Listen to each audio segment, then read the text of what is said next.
वट सावित्री व्रत की आप सभी को बहुत बहुत शुभकामनाएं। दोस्तों, हमारे हिंदू धर्म में वट सावित्री व्रत का विशेष महत्व होता है। यह व्रत ज्येष्ठ मास की अमावस्या तिथि को रखा जाता है। यह व्रत सुहागिन महिलाएं अपने पति की लंबी उम्र और अखंड सौभाग्य के लिए रखती हैं।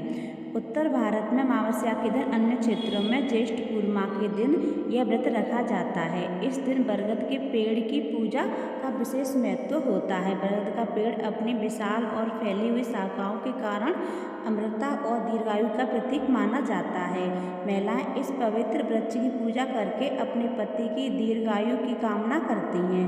दोस्तों, वट सावित्री व्रत वाले दिन सावित्री देवी ने अपने पति सत्यवान के प्राण यमराज से पुनः वापस लिए थे। तब से ही इस व्रत को वट सावित्री व्रत के नाम से जाना जाने लगा। कहा जाता है कि वट वृक्ष के नीचे पूजन और कथा का श्रवण आदि करने से मनवांछित फलों की प्राप्ति होती है और सौभाग्य में वृद्धि होती है। तो चलिए जान लेते हैं साल 2026 में वट सावित्री का व्रत किस दिन रखा जाएगा। शुभ मुहूर्त क्या रहेगा। इस दिन राहु काल का समय कब से कब तक रहेगा, तो आप सभी को बता दें।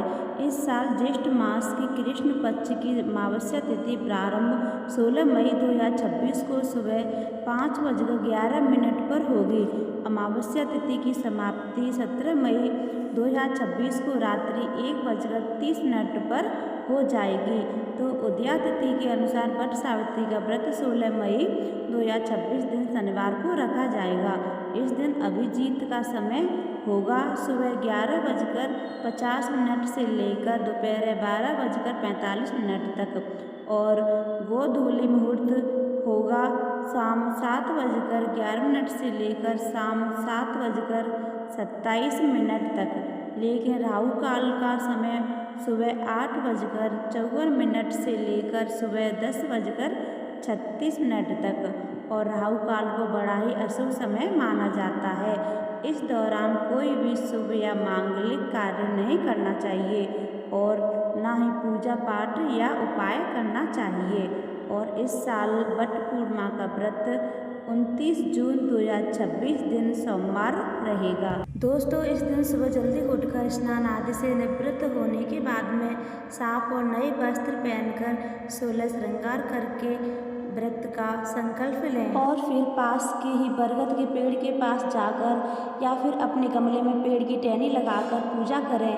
पेड़ को जल, हल्दी, कुमकुम और फूल समर्पित करें। इसके बाद में पेड़ के चारों ओर 5-7 क्यारे या फिर 108 परिक्रमा करते हुए कच्चा सूत लपेटें।